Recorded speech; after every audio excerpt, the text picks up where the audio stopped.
Bhagavato Arahato Samma Sambuddhassa Namo Tassa Bhagavato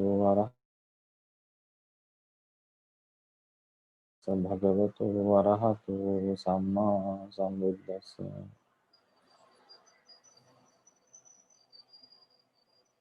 Today we start a new sutta, which is called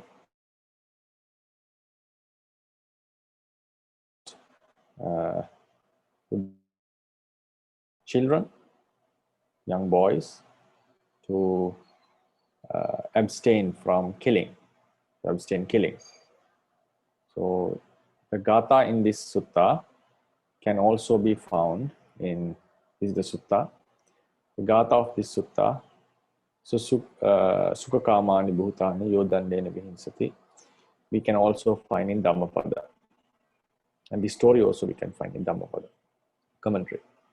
So Danda Sutta explains about this danda can be translated according to the commentarial tradition as the stick as a means of harming, violence, or danda can also be the punishment given by someone, physical, verbal, or punishment in terms of monetary act like money, like a fine, like fines.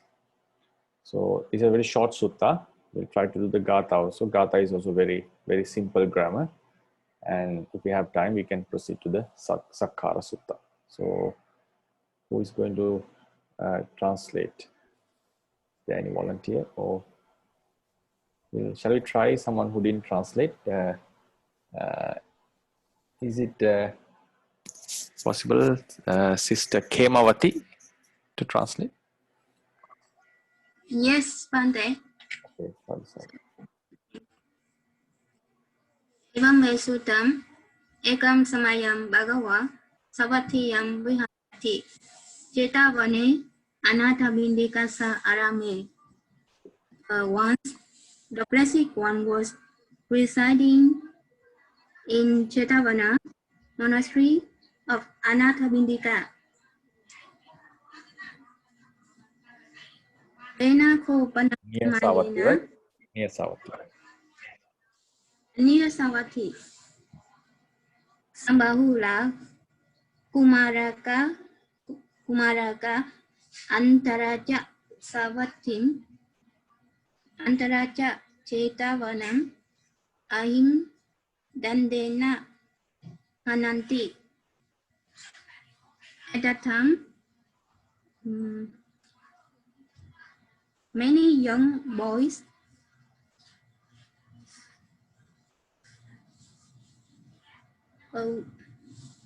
was killing a serpent with stick in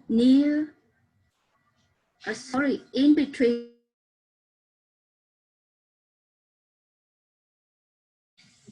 Atako Bhagawa Bupanha Samayam Nivasetwa Batachi Chivara Madaya Savatim Vinaya Visi. The Buddha, the Blessed One, dressed himself in the morning, took bow and rope, entered Savatthi for alms round. Adasako Bhagawa Sambahu Kumarake Antara Cha Savatim Antara Cha Chetavanam Ay Dandena Hanante. The Buddha saw many young boys who were killing a serpent with stick in between Savatthi and Chetavana. Okay. Atako Bhagawa Etamatam Viditwa Tayam Velayam Imam Udānam. The Buddha Udānesi, sorry. The Buddha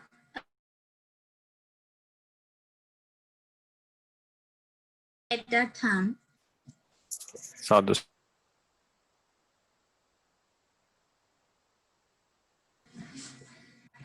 So I think everyone could understand the translation. We'll go into some grammatical points. The first sentence, I think it's no need to translate. Evam me sutang ekan samayam bhagava savatyam vihirti jetavani anatha pindikasarami. Then tena ko panasamena, we also know the time of interval of time. Sambahula kumaraka antaraja rajagahang antaraja savatting antaraja jetavanang ahin dandena hananti. So this is the verb of this sentence, hananti. The subject is Sambahula kumaraka. Kumaraka is a subject, Sambahula is an adjective. So many boys were killing or were harming. What is the object? They were harming or killing a serpent, by which they were doing it dandena, with a stick. So dandena is the instrument of hananti, ahing is the object. So this is the point, that this is the location where they were doing. So when summary action is done, it sometimes have an object, sometimes has an instrument, sometimes its location will be mentioned. Mostly almost all the actions have a location. So this is the location of the locative case, location of this action. Antaraja savatting, antaraja jetavana. So antara is indeclinable. Antara has few meanings. So among these meanings, you go to the vocabulary, you can see antara has, I didn't give it in the vocabulary. Antara has few meanings. Sometimes it can refers to the gap in between something. Even the commentary says the antara sometimes can refer to chitta, sometimes can refer to various things. It has various meanings.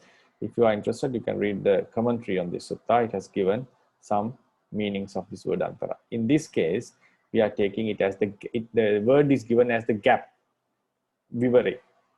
It means gap between two things. That is the meaning of antara. So that's why we translated it as in between. So the usage of antara.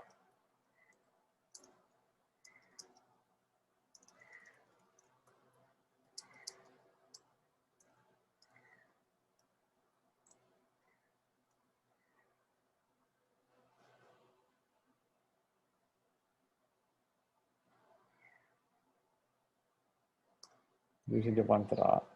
It has normally now, when we are saying in between two things, antaracha. Now, savati. I'll just leave it. Antaracha. Raja. Gaha. I'm just giving a simple example. So this normally we should have two locations. When you want to say in between, we should have two locations.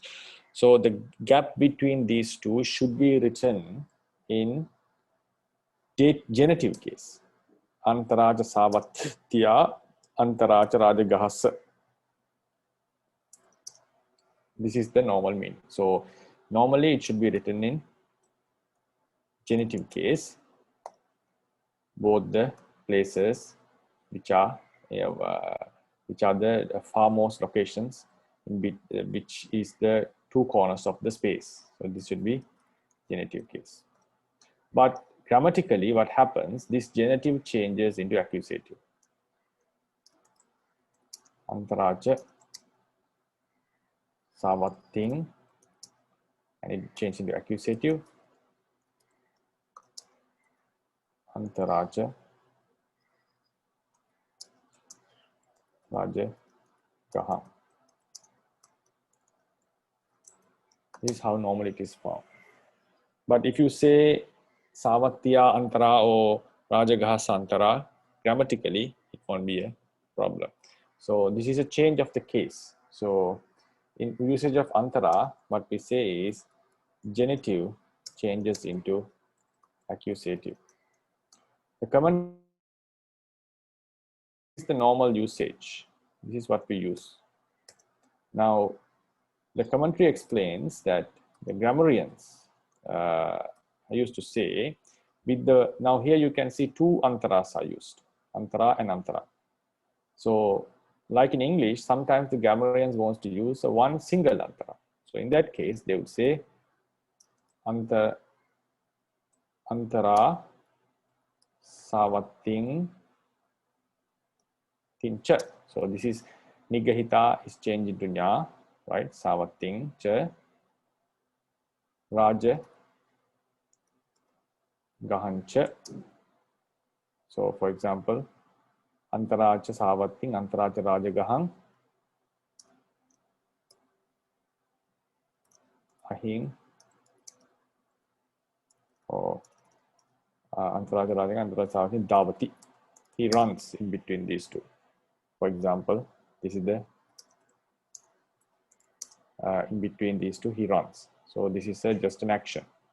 So instead of saying two antaras, the grammarian suggests using one antara, antara savattincha, antara rajagahancha, davati.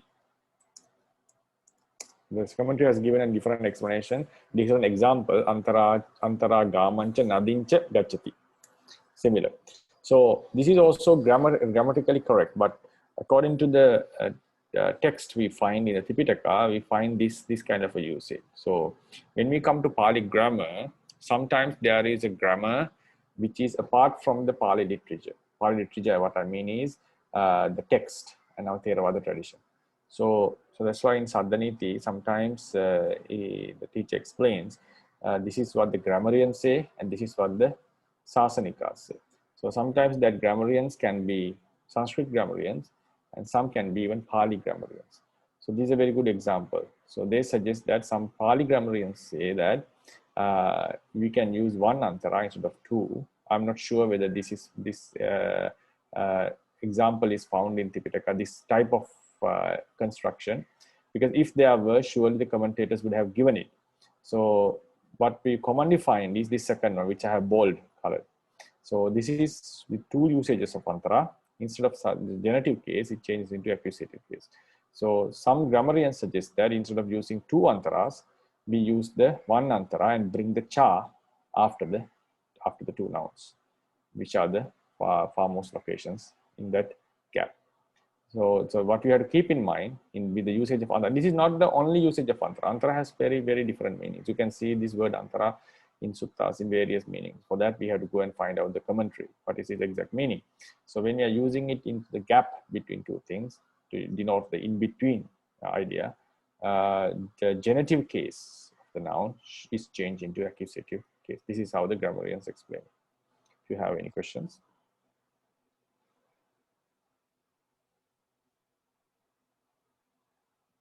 Okay, then we'll proceed to the next sentence.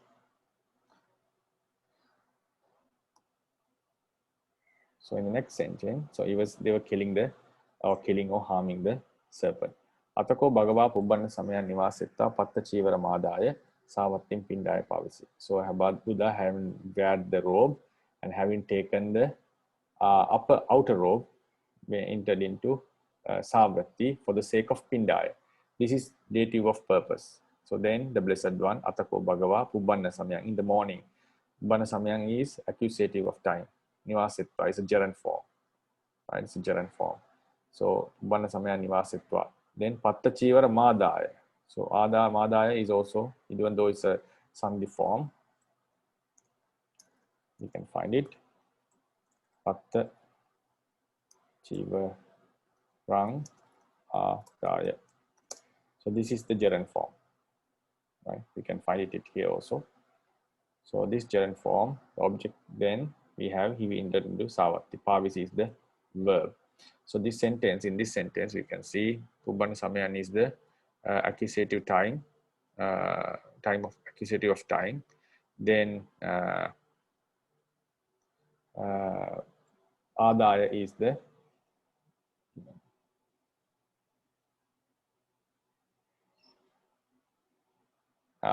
the give me 1 minute. Adaya is the is also a gerund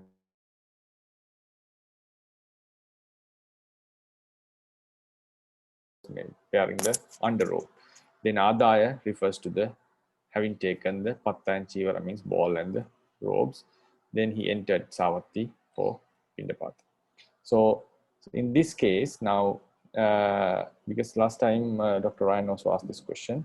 So if he has worn the dress, the robe, why did he took the robe? So this also very important to know when we read the Pāļi text. So normally in the monk's usage, the word nivaseti and there's two words for the wearing the robes, nivaseti and parupati. So nivaseti and parupati have two different meanings. Nivaseti is normally used for the underrobe. Is used with underrobe. Underrobe is the robe where monks wear to their bottom part of the lower part of the body. Then parupati is for the upper robe or outer robe, upper robe and the outer robe. Outer robe, because we have two layer robe is the outer robe, upper robe is the one layer robe, under robe is the below one. So we have almost three robes, but altogether there are four layers. The under robe has one layer, upper robe has one layer, outer robe has two layers. So for example, you can see this reference in the Sekya of the Patimokkha. Both the reference you can find. Patimokkha, the Sekya part, the first Sekya regarding wearing the robes. So in that we normally say, if I say the Pāļi sentence, Parimandala nivasissamiti sikkhakaraniya. We have to abide ourselves with ourselves, training ourselves, thinking that I would wear the underrobe properly, parimandala, so completely in a proper way, surrounding the entire body without leaving any gaps or without making it up and down. We have to wear it evenly, the parimandala nivasissamiti. So our tradition says that it is for the antaravasaka, the underrobe. Then we have a similar rule, parimandalam parupissamiti sikkhakaraniya. First one is nivasissamiti. It's in the first person plural, future tense, nivasissamiti, parupissamiti. So I would train myself to wear the upper robe and the outer robe in a proper way. So the word used for the outer robe and upper robe is parupati. For the inner robe is nivaseti. So commentary says Buddha used to, because when in the monastery we are not necessarily to wear the belt in our body.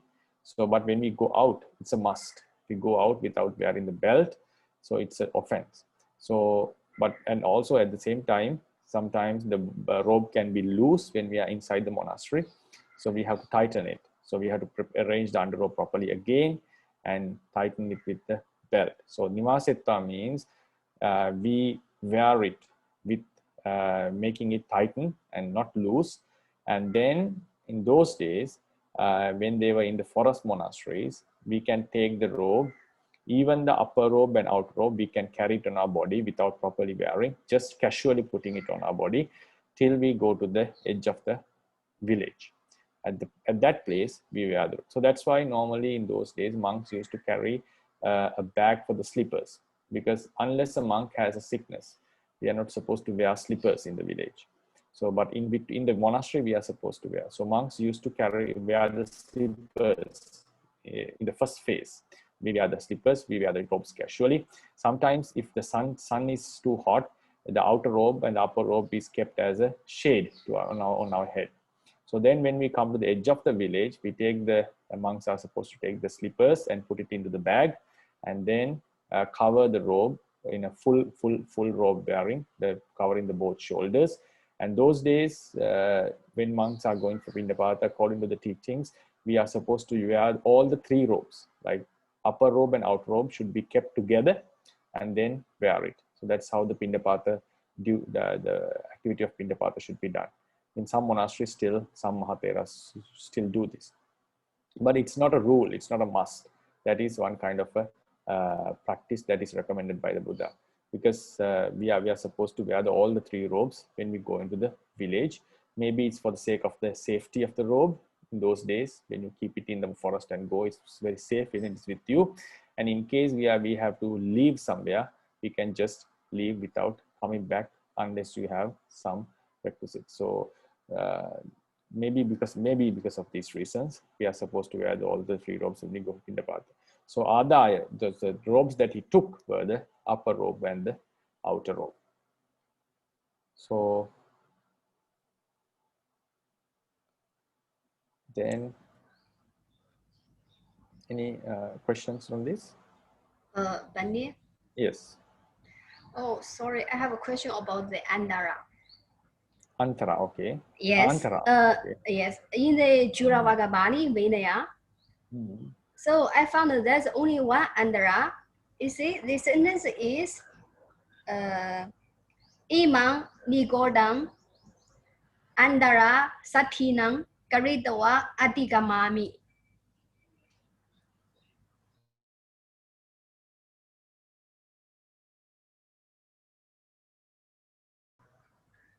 So the sentence is Imang Nigodam Andara Satinang Karitawa Antara Satinang. is a one word, right? Yes. Sati is S-A. Sati, Thai. The upper leg. I cannot hear you, please. Upper leg. Sati.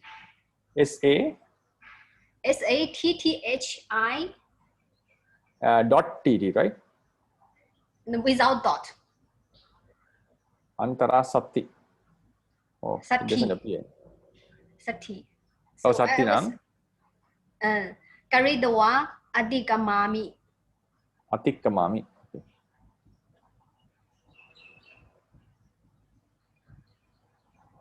This is Chulavagapali, right? Okay. Yes.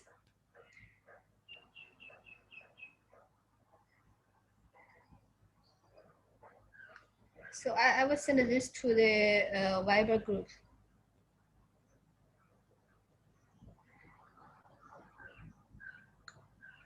Antara Sattinang Karita. This is making it in between his legs. Yes, but he is also like only his one Sati is Andara. his calves.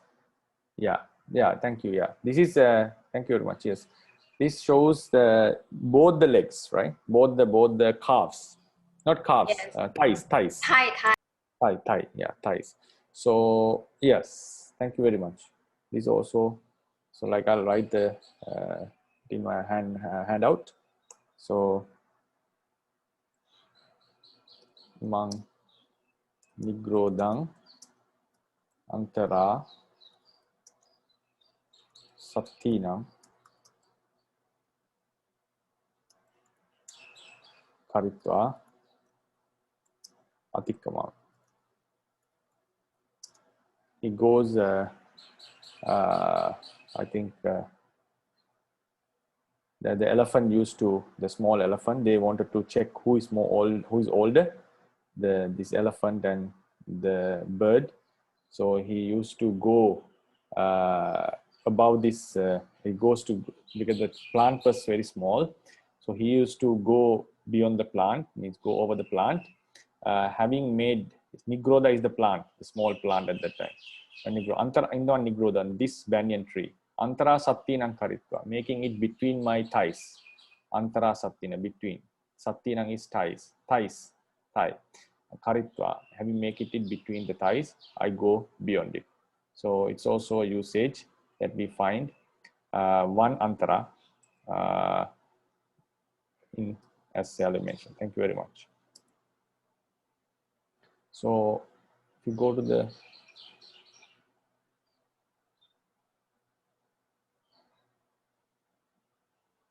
sutta back. So then Pindaya is the dative case, dative of purpose. Then Addasako Bhagava Sambahule Kumarake Antaraja Savatting Antaraja Jetavana Ahin Dandena Ananta. Then the Buddha saw. So subject of this subject is the Bhagava, the Buddha, the Blessed One. He saw Addasa. So in the previous sentence, the kids were the subject. Sambahula Kumaraka Ahing Dandena Hananti. They were killing the animal. They were killing. Now this Kumaraka has become the object of the Buddha's action. So in the previous sentence, subject were the Kumarakas, the boys, the kids. Now second sentence, Buddha is the subject. Buddha saw them. Buddha saw these children. So in the previous sentence, who were the subject of this sentence have now become the object of the next sentence. So therefore, Sambahula Kumaraka has changed into Sambahule Kumarake. At the same time, we also mentioned yesterday, the subject of a sentence, the action the subject does is written in the verb. The action the subject does is written in the verb. So when that subject has become the accusative object, when that subject has become the accusative object in another sentence, we cannot keep their action in the verb form. I'll repeat again. The subject of a sentence, the action the subject does is written in the verbal form, is verb. So when that subject becomes the accusative object in the next sentence, we still want to mention its action. We cannot keep the verb because there's only one verb in the sentence. So verb belong to the nominative subject. So Adasa, it belong to the Bhagava. So but still the Kumaras were doing the killing. So we cannot use a verb for the Kumarake. Instead we use a participle, present participle or past participle. The action, I'll repeat again for the last time. The subject does the action in the previous sentence. It's written in the verbal form. That same subject, when it becomes the accusative object in the next sentence, its action is not written in a verb, it's written in a participle. It can be a past participle or present participle. So Hanante is a accusative present participle connected to this Kumarake, right? This is the object and this is the participle. Sorry? Hello? Can you hear me? Yes, Bhante, please continue. I think maybe she made a mistake. Okay.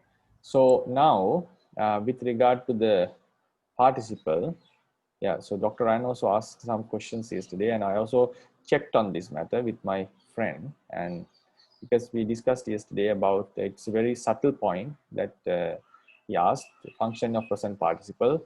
We mentioned about noun, adjective, and absolute, and we also found that the function of adjective, now participle, present participle is like ant, gachant, pachant, and all. If I repeat this lecture quickly, this topic, it can be used as an original noun. So for example, ahang gacchantam passami, I see the one who is going. Gacchanto rukkam passati. So here the subject is not mentioned. So the one who is going sees the tree. So in this case, present participle has a pure function of a noun. It can be object, it can be a subject, doesn't matter. Then when it is used in an adjective, ahang gacchantam purisam passami. So I see the man who is going, gacchantam purisam. Then also gacchanto puriso rukkam passati. The man who is going sees the tree. So this is how the adjective is used. So then for the absolute, we have three types of absolute: locative, genitive, nominative, accusative, ablative. 5 absolutes, but normally the most common is locative, genitive, and nominative. If we give some example for the locative absolute, so locative absolute, for example, buddhe gaccante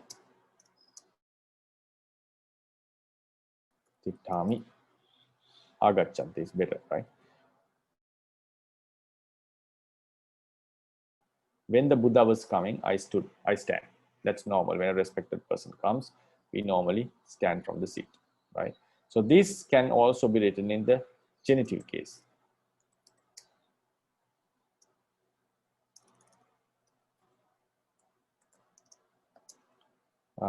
We can use, there are good examples. I'll just give a very casual example.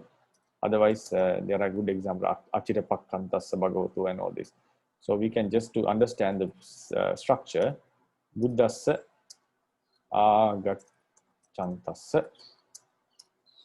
We don't need a comma actually.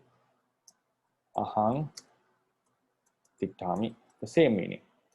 While the Buddha was coming, I stood up.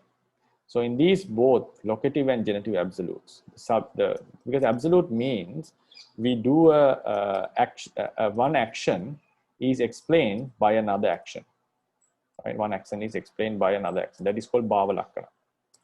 So the main action is tittami, standing. It's been explained by the action of coming, done by the Buddha in both the sentences. So both now in here, the two actions were done by two different agents, two different subjects. Subject means the different people did the different actions. So therefore, we use a locative absolute or genitive absolute. When we are using, it's not only the participle has to be used to locative and genitive, also the person who does the action. So in this case, who is coming? The Buddha. So agacchante also in locative, Buddha is also written in locative. Here also agacchanta is written in genitive, Buddha is also written in genitive. This is called the locative absolute. Then aham tittami is a very simple formation. I stand when the Buddha was coming. So when both the actions were done by, when the two actions are done by different people, different agents, we use the locative absolute or genitive absolute. Then if both the actions are done by the same person, this is called nominative. We use the nominative absolute. So puriso gacchanto rukkam passati. The man sees the tree while going. The man sees the tree while going. So then I asked my friend about, because it seems like instead of saying gacchanto puriso rukkam passati, puriso gacchanto rukkam passati, the meaning is the same. It's identical. There's no specific difference in it.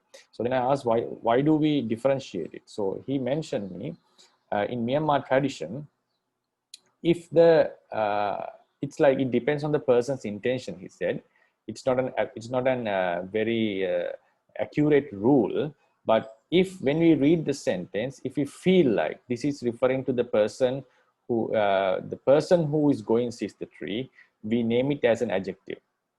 And if you feel like he saw in emphasis of the sentence was, if it was to emphasize that I saw the tree while walking, the man saw the tree while walking, we use it as an absolute. Then he mentioned in these kind of sentences, they consider, if I gave this same example that I gave, he's mentioned in their traditional explanations in Dhammacharya, they explain gacchanto puriso as an adjective, puriso gacchanto rukkam passati as an absolute. Then, but another case, like sometimes in commentaries, we have sentences which are very difficult to differentiate whether it's an adjective or whether it's an absolute. In such cases, they have to say that sentence, the gaccanta, it can be adjective and also it can be an absolute. He mentioned now in this current Abhivansa examination also, they had a Abhivansa Dhammacharya examination, they had a question regarding this naming the functioning of the word. So that example was a little bit complicated. So we can have both the ideas, whether it's an adjective or whether it's an participle, absolute. So the answer was that you have to write, it can function as an adjective, and then this is the meaning. And it can also function as an absolute, then this is the meaning. So this is not doesn't matter. What it says is doesn't matter at all. It's just grammatically, if you want to label it, they label, if you feel like it's an adjective form, label it as adjective. If you feel it like an absolute form, label it an absolute. And if you feel both are possible, you have to say both the meanings are possible. So this is what I got from him. So then, as Dr. Ryan explained last time, has a very good question, like puriso gacchanto rukkam passati. If we take puriso gacchanto rukkam passati as an absolute, now this same sentence we saw in the sutta should also be a accusative absolute. So here we take this sentence. We'll try to take that exact sentence, so it will be easy. Because here we say the man saw the tree while walking. So here also we see Addasako Bhagava Sambahule Kumarake Antarach Savatting Antarach Jetavanang Ahin Dandena Hanante. So Antarach Savatting Antarach Jetavanang is the location. Ahin is the object. Danden is the instrument. So what matters to us is these two. Sambahule Kumarake. We can say, because if we say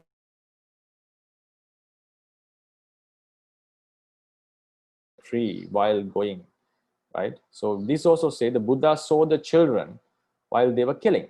So it's very obvious this is an absolute form, because this Hananta, the killing action, the action of seeing was expressed by the killing.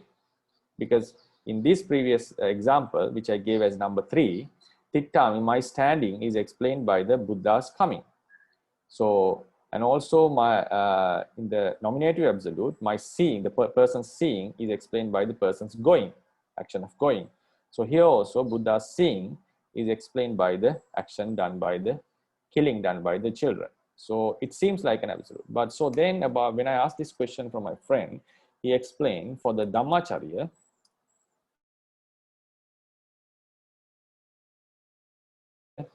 Sambahule Kumarake as the Pakatikama and Ananti as the Vikati Kama. Vikati Kama, Pakati Kama means this Kama has changed. Sambahule Kumarake has changed into people who are doing action. So this is how they say. Traditionally they say, it's a very, seems a very tricky one. Normally Pakati Kama, Vikati Kama means you burn a wood and make it charcoal. So you have actually changed the object into a new form. That is called Pakati Kama, Vikati Kama. So here also in Dhammacharya examination, they suggest Sambahule Kumaraki Hanante means Buddha saw them, the ones who Buddha saw the children who has changed into one, because they are normally not ordinary children, they have changed into the ones who do the killing. So they have a different status now. So, but when it comes to Pāļi Paragu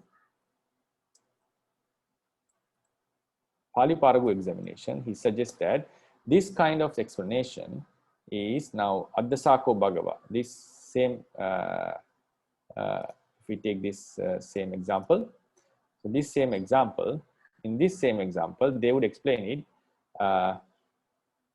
Yada Sambahula Kumaraka Ahing Dandena. Please put the location accordingly. Ananti Tada Bhagava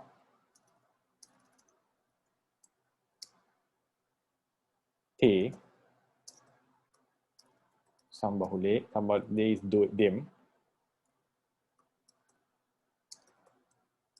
Kumarake Addasa.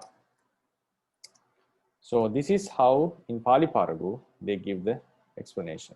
So this explanation is very, this is the explanation. This is the explanation they give. So here, Yada Sambahula Kumaraka Ahim Dandena Hananti. When the children were killing the serpent with a stick, Tada, at that time, Bhagava, Blessed One, saw these children. So this is a very clear absolute. So he also suggests me, this is the way we give meaning for the Bhava Lakkana absolute. If I go back to the simple sentence of the number 3, when the Buddha was coming, I stood up, right? So when the man was going, he saw the tree. So here also, when the children were killing, he saw the Blessed One.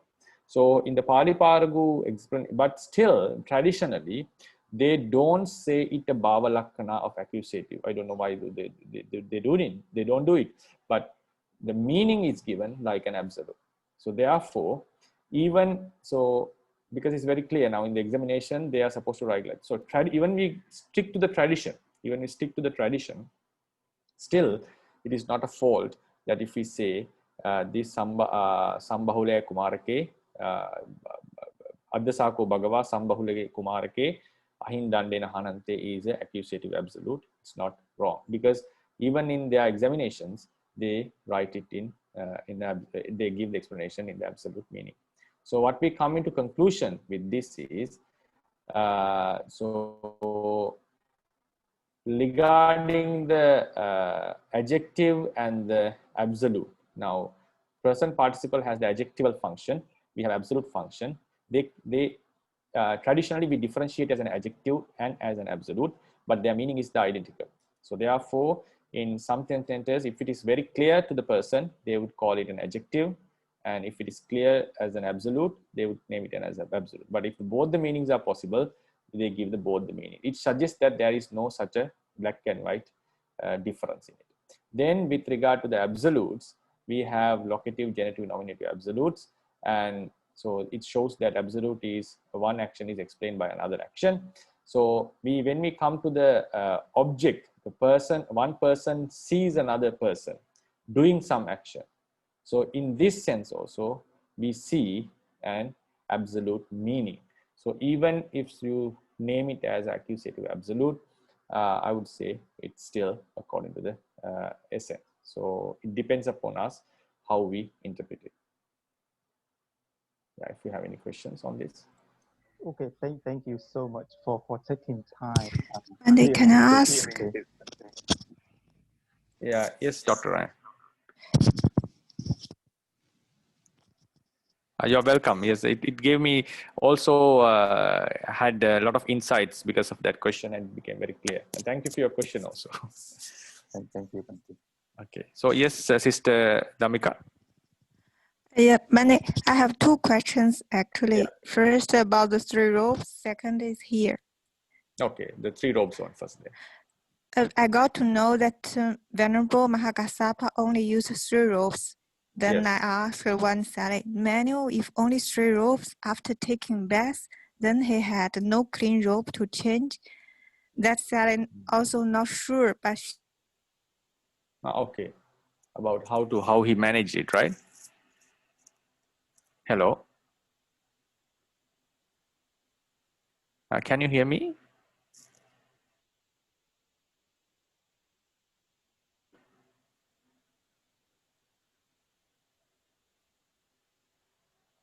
Hello.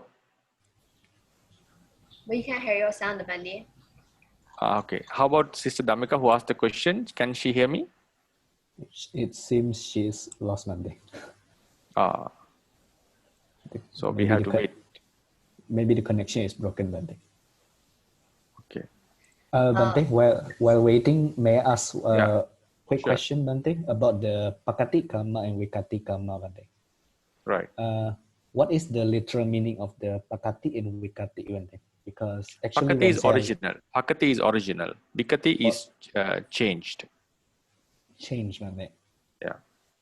So when we make wood into angara, like charcoal, wood was the original form of the object, and we change into burnt charcoal. So wood. So we say Pakati Karma, Vikati Karma. If we give a small explanation on this.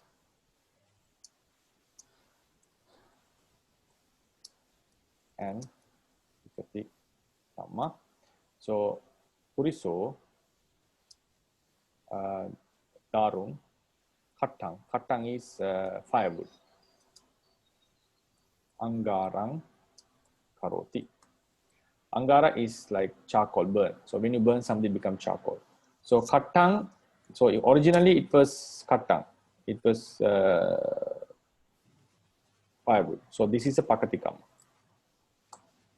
Angarang is a change one. So it's a Vikati Karma. So another example is, now it's not only for destroying. Puriso Suannam. Suannam Abharana. Abharanam is a jewelry. Karoti. So Suannam is Pakati. He changed the gold into a jewelry. Abharanam is Vikati. Right? If you make bring a raw food, raw material of food, and cooked it into another example, Vihing, Itti, the lady. Vihing is paddy rice, right? It's Pakati. Battang karoti is the vikati. He makes the paddy rice into rice, eatable rice, cooked rice. So these are called changing, pakati kamma, vikati kamma. Okay, Is it Bhante. clear? Yes, Bhante. But in the top, Bhante, why did you write the Sambahule Kumara as Pakati and then the Hananti as Wikati, Bhante? That's why, yeah. That is why I'm also not very happy with that. That is how they explain it Dhammachari examinations. Because when we study the Pali, we have to always consider about how the tradition explains. The Dhammachari is one of the best examinations in Myanmar, and they have a lot of Pali knowledge in it, this teach. So the traditional Myanmar Sayadaws used to explain the Samba, because this is how they are supposed to write in their examination even. Sambahule Kumarake Anante. So what their explanation is, how they explain it is, this is how they explain. The Kumarakas were originally normal beings, like they were beings, and now they have come into a state of killing the others. So there is some kind of a change in them, right? This is how they explain. Okay. Now they are not murderers, hunters or killers. Normally they were just children, now they have become killers. So this is how they explain the change of the action. But if you go to these examples, it shows that the action of the person is directly involved in this change. The karoti means he burns. He in this second sentence he makes, and in the third sentence he cooks, right? So all are explained in this word karoti. Karoti is doing action. So it can be a cooking, it can be burning, it can be a making. So because of his act, the original object has changed into a different object. So this is what normally pakati kamma, vikati kamma is given. And another pakati kamma, vikati kamma is this kind of action, like comes into a change. But here the Buddha's seeing has not contributed to this. Now Addasa Bhagava, for example, Addasa Bhagava, if we put this more proper sentence, Addasako Bhagava Sambahule Kumarake Ahing Dandena Hanante, right? So Buddha saw the children who were killing serpent with a stick. So Buddha's action of seeing has not done any contribution for the change of the change of states of Kumarakas. So that's why I asked him the question, but Addasa has not done anything. He also agreed upon it, but then he said this still the Kumarakas have come into change. Maybe they were preferring Buddha saw them as ones who are killing, but still it doesn't, I'm not very much satisfied with that. Or we can say saw them Hanante Katva Addasa, having made them, saw them as, that's how we have translated. But still, the Kumarakas, they themselves have come into that state. There's no influence of the Buddha into that state. But still, that's how they give it. Okay, Bhante, I understand the meaning. Like, that is the way they reason why it is accusative, right, Bhante? Right, accusative, two accusatives. They want to add it into the grammatical framework. That's the problem. Okay, Bhante. Thank you so much, Bhante. Yeah. So, Sister Dhammika, you have come. Yes, Dr. Yeah, I'm sorry. I just want to add one more point into that Pakati Kamma and Vikati Kamma. So in the book, A Practical Grammar of the Pali Language by Charles Duracell, he translated them into English as direct object and indirect object, which are kind of strange. It's strange. It's strange. Yeah. Because normally direct object, indirect object is we normally say dative is the indirect object, right? Yes, that's correct. That's how Sayadaw Nodijana explains. Yes. So I just want to add it to the... Okay, right. Thank you very much. Thank you very much for the information. So I think it's not very accurate explanation given in that book. So, Sister Dhammika, right? Can you hear me? Hello, Sister Damika.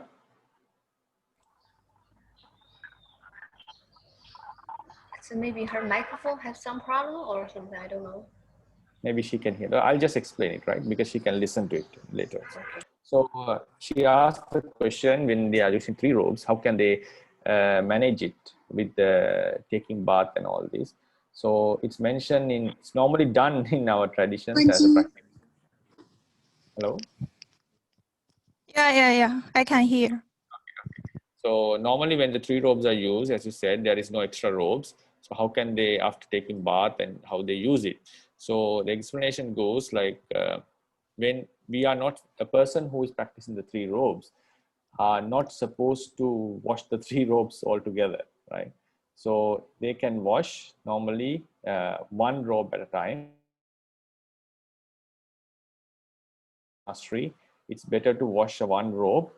So if you wash the underrobe, we have to fold the upper robe into 2 pieces. Like you have to fold it and wear it as the underrobe, and you have to wear the outer robe as the double robe as the outer robe. Then if you wash the outer robe, the upper robe, you have the underrobe and the outer robe.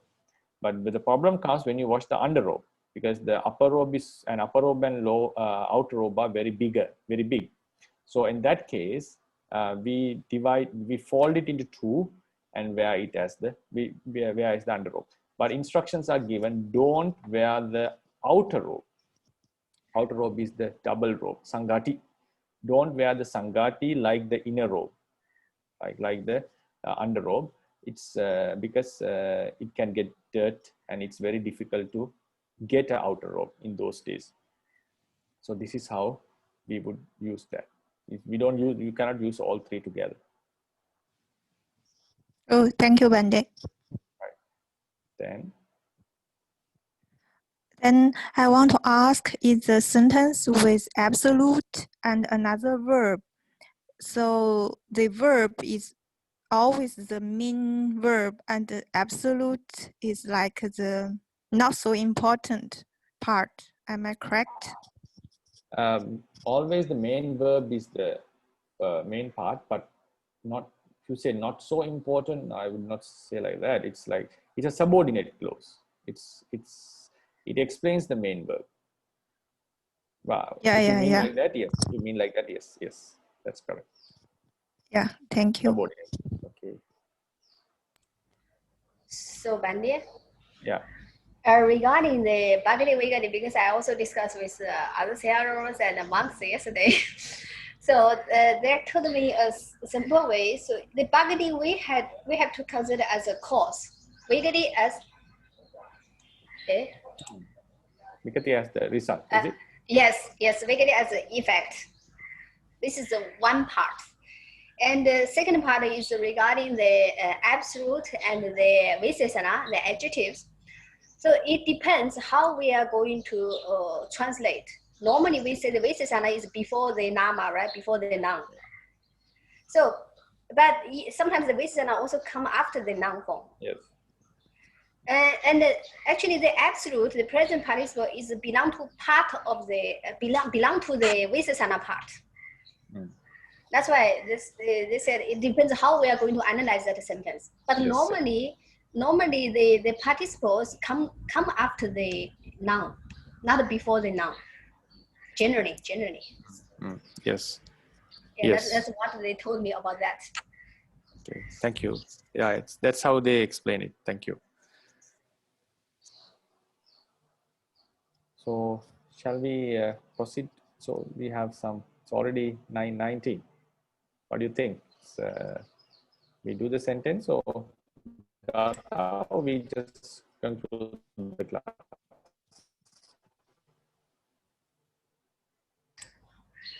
Maybe we can do some Sudha, continue the Sudha.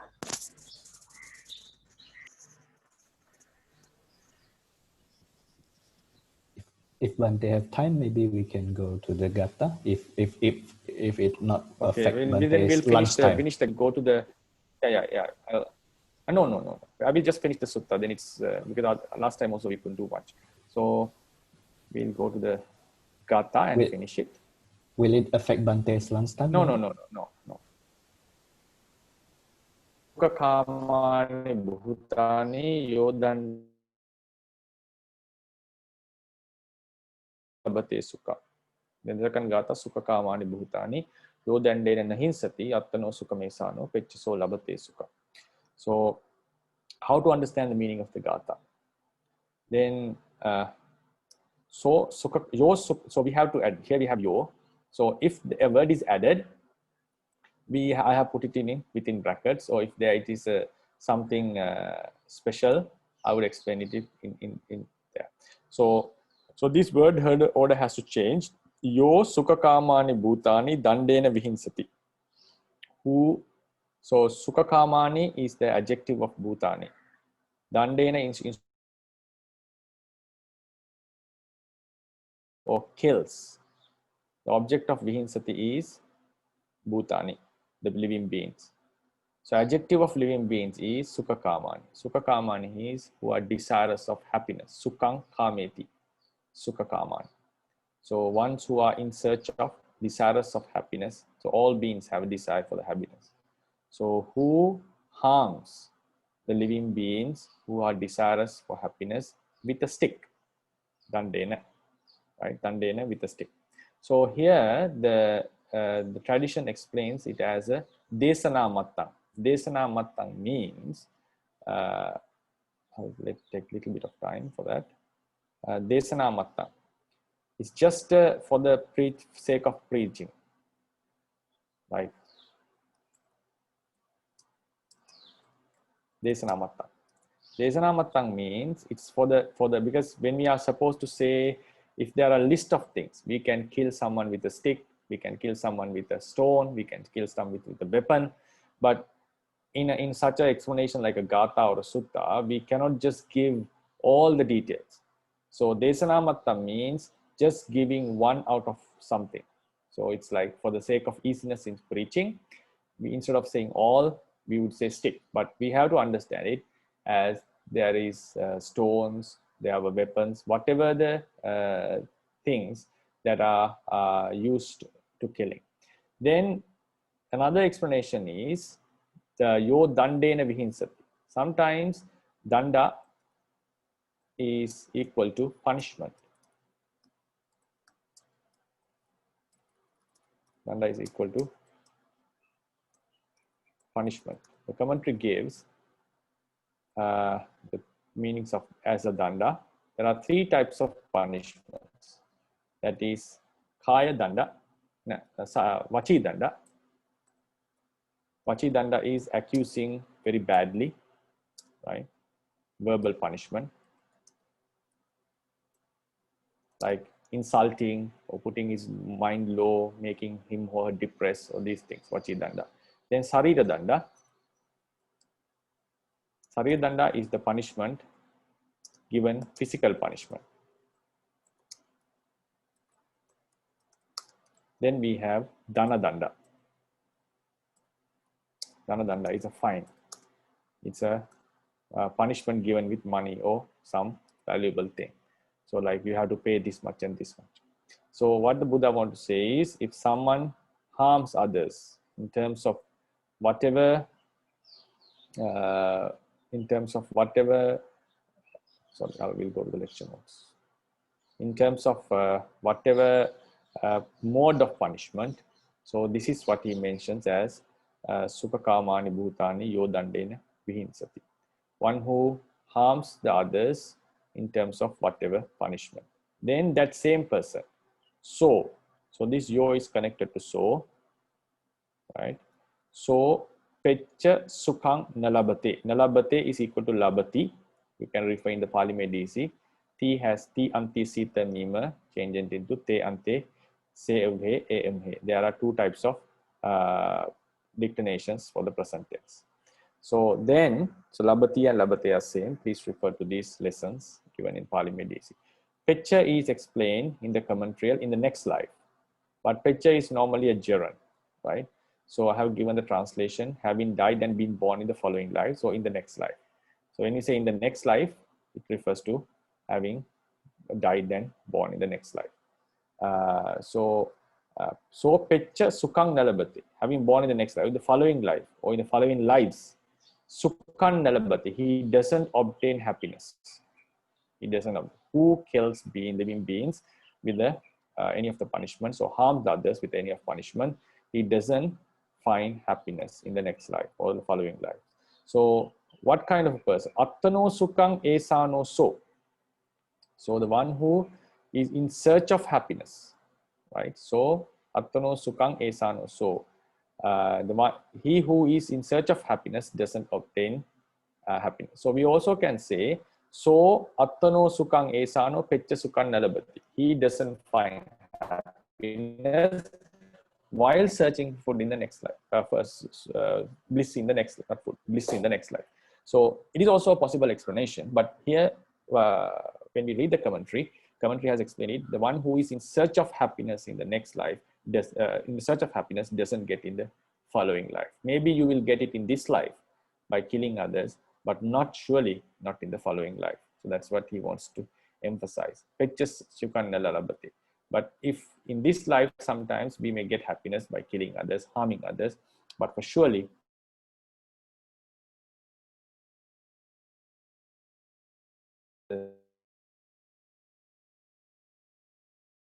one who does not harm others by in terms of punishment or whatever means.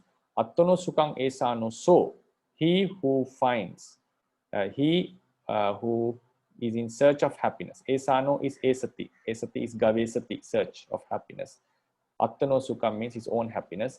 Pecha Sukan Labati. He obtains happiness in the following. If you abstain from killing, it's not just mere not act of doing. The commentary says it's the abstaining by means of virati and so forth.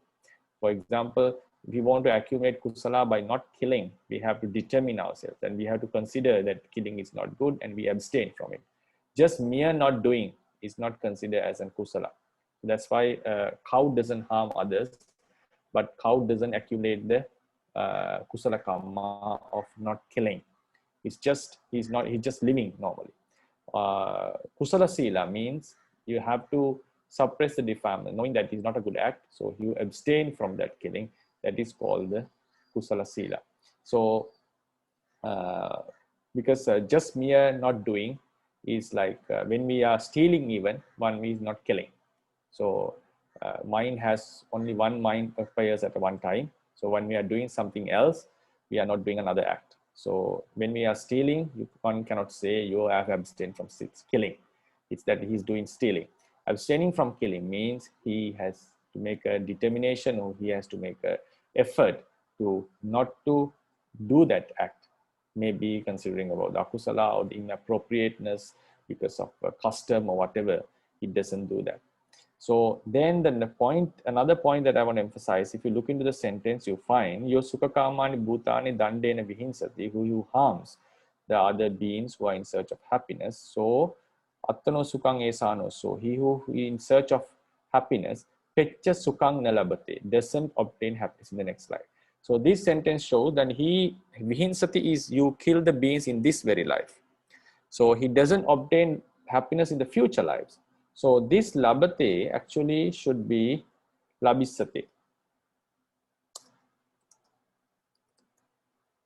Labisate or labisati. That both is correct. Right. So because in future. So this kind of usage, actually this labisati, labate is the meaning.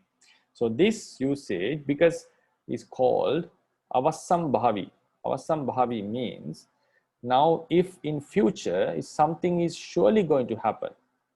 For example, if someone does killing, it's like unless he has attained a very high state of attainment like Angulimala did, or if he is born in a blissful state like a Deva world because of a merit, he married because of another merit. Otherwise, according to Buddha's teaching, if you do evil, maybe not in next life, maybe in a future life, you're supposed to get that suffering. So this is called avassam Bhavi. Avasam Bhavi means something is going to happen for sure. Bhavati, Bhavi means going to happen. Avasam. Something like which is sure to happen. But this sure doesn't mean it's perfectly exactly going to happen. Otherwise, Angulimala couldn't have escaped from all the suffering. So in Avasam Bhavi, the future tense is written in present tense. An example I found is Kamam Patami Nirayam.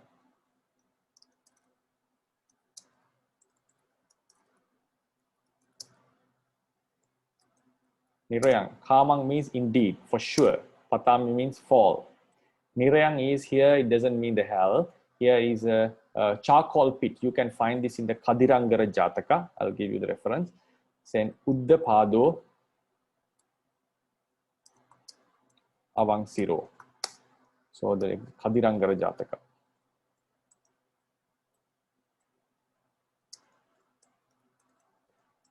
Kadirangara Jataka. So if you type any of the word, it will come in Jataka book. Kamam Patam Nirayam Uddapado Aram. Pada is foot, feet. Uddha means feet has gone up. Uddha is up. Our refers to down. O. Our has the suffix, prefix as the meaning of downwards. Avan Siro. Sira is head. So head down, legs up. So it means he's falling down. So this refers to this is a very nice story. If I briefly explain, the Bodhisattva once of Pacheka Buddha having spent 7 days in the Nirodha Samapatti, emerged from the Samapatti and wanted to have a lunch because his body was weak. And he saw the Bodhisattva and he came and stood in front of the Bodhisattva, and Bodhisattva wanted to offer him a very special meal. At that time, the story goes, the Mara came and created the fire pit full of charcoal, very huge one, and between the Bodhisattva, he wanted to stop the Bodhisattva's lunch, at the same time stop the Bodhisattva's offering, at the same time stop the Pacheka Buddha's lunch. Even I fall, to Pacheka Buddha he mentioned, Bodhisattva said, even I fall on this pit, I'm going to offer you the lunch. Even means I will, even I fall in this very fearful firing pit, I'm still has the intention and I want to offer you the food, so I'm going to come. So in that sentence, he said, Kamam Patam Nirayam. For sure, I will fall in this fire pit. Uddapado Avansiro. Making my legs up and head down. It means I will fall down. So, but still, I'm going to offer you. So this Patami is Patisami, is equal to Patisami. Surely I will fall. So because it's something which is going to happen for sure, if I walk in front into this pit, I will surely fall. So therefore, it's written in present tense. But the story gives, because of his parami power, one kind of a lotus was created and he could offer the lunch staying on that. So this is the point that I also want to emphasize regarding the Gatha. So in the Gatha, the meaning is that one will not get happiness, or one will get happiness in both the Gathas in future lives because of the killings done in the present life. So even the future meaning is there. It's explained as in the present tense because of the Avasambhavi grammatical function. Yeah, this is what I want to emphasize. One question? Or Bhante, may I ask quick questions, Bhante? yes. The Atano, is that meaning like for himself, Bhante? Yes. That His. Not for himself. This is genitive case. Oh, genitive. Atano okay. has Atano. Yeah, Atano. Genitive and dative are the same form. Oh, okay, Bhante. And the Esano, is that action noun, Bhante? Yeah, it is a present participle. Or present participle. Yeah, anta, mana, ana. There's another suffix, ana. And then Bhante, about the labate, is that the middle voice, Bhante? Yes, middle voice.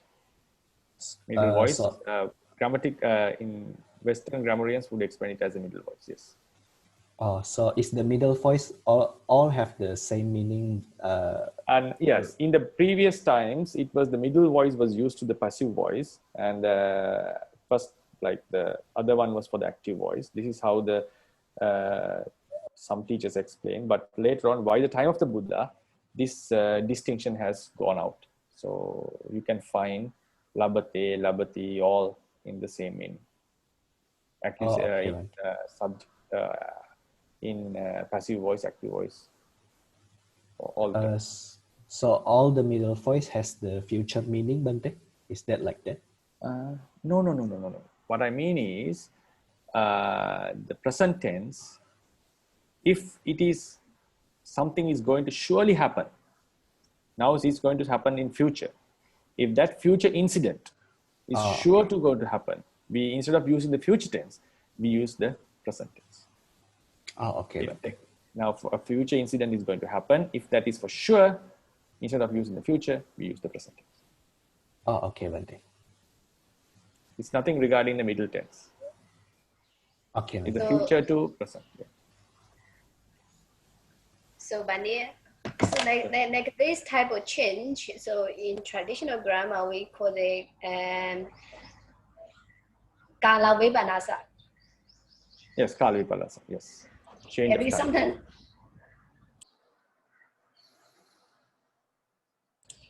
because time. Sometimes we also find that in the past tense represent a future meaning. Yes.